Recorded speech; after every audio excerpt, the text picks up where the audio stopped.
Let's go to work. As barbers, we cut hair and fade all day. This podcast goes beyond the barber's chair and is about the rest of our story, positioning ourselves for success, avoiding costly mistakes, and continuing to grow and thrive as barbers for years to come. Join us as we look at the whole world of barbering and go beyond the barber's chair.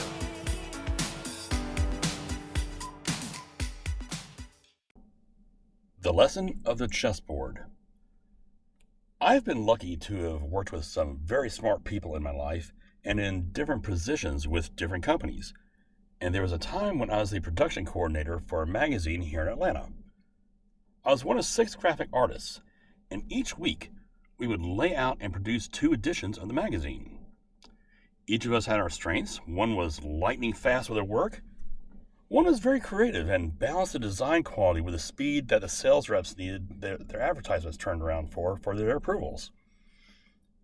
Another was very good at preparing various photographs for ads run by car dealerships, making sure that every car had their best look. Another worked solely with text-only ads. She had hundreds to do, and she had to keep them organized, along with their changes for each issue. Now, each of our strengths also had weaknesses. The really lightning-fast person was not known for her creativity at all. Sales reps had to spoon-feed her the designs they wanted.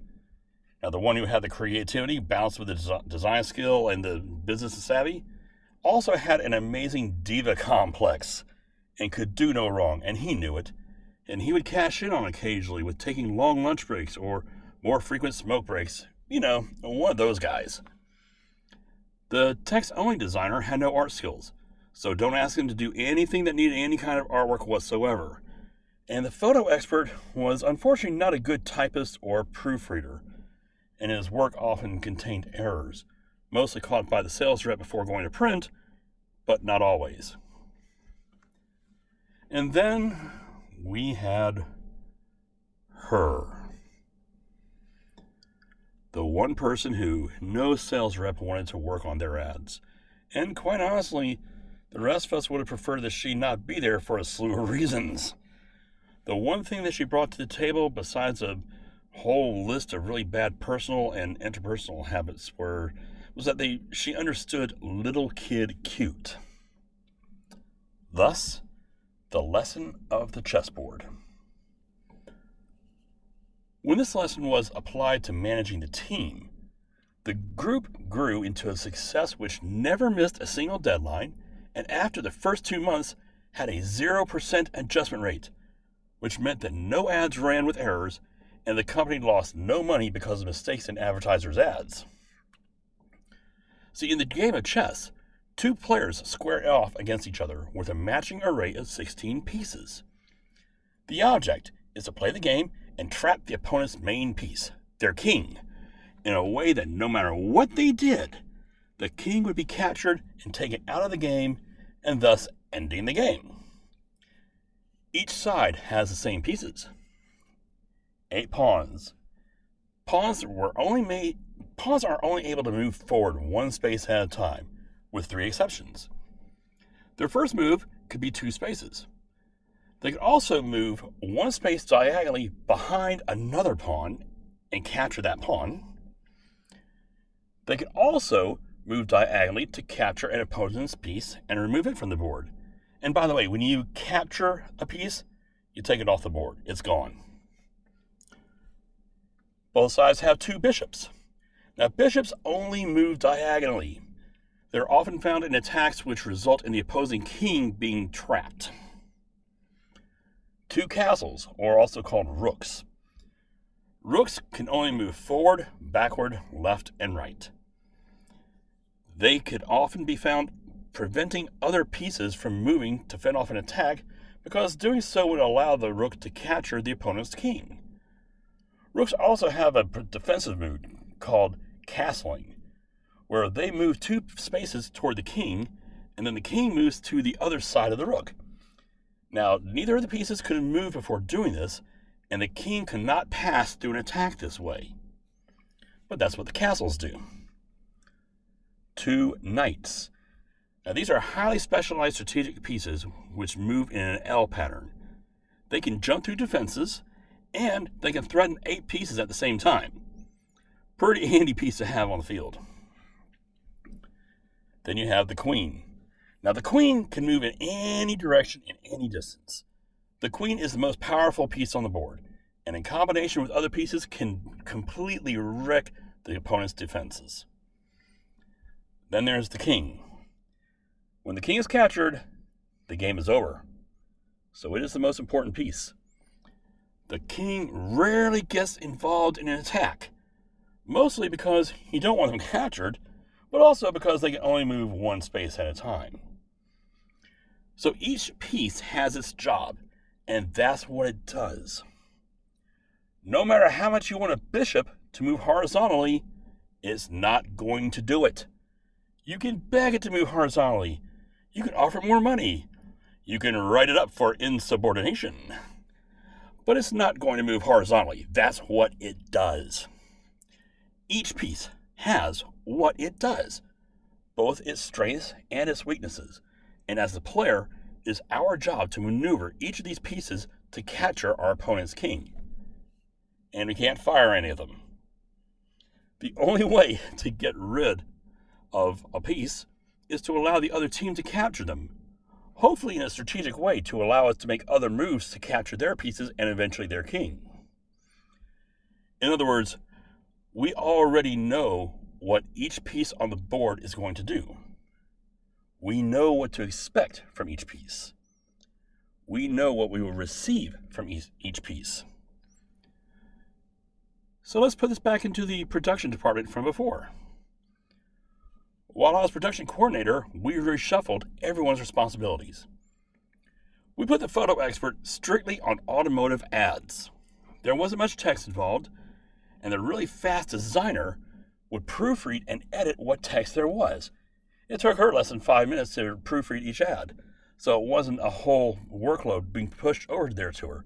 It actually wound up becoming a really good team with a really good process, which they worked out.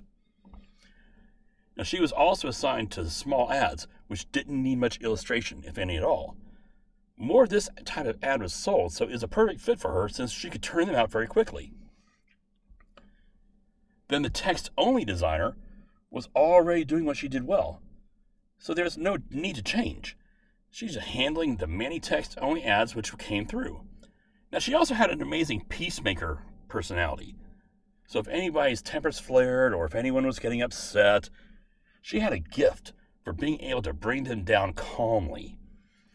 A gift, by the way, I'm very jealous of that gift. That is a fantastic gift. If you have someone on your staff who has that gift, make sure they are taken care of because that's just a magic thing to happen on a staff. We moved her desk to a central location, and she was always available to anyone who needed her. Then we added responsibilities to the Divas plate. You know, the one who could crank out a whole lot of things and had the business savvy. We added more work to them. The sales reps could bring speculative ads to them. Now, these ads were meant to take a potential client where the sales rep would show the ad and say, here's what I'm thinking.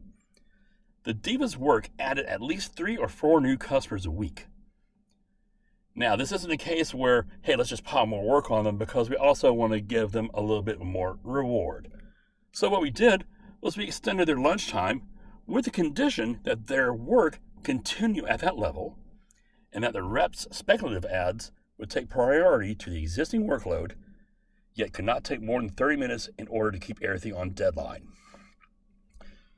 So the Diva, they benefited from it as well. They received the reward and became more productive.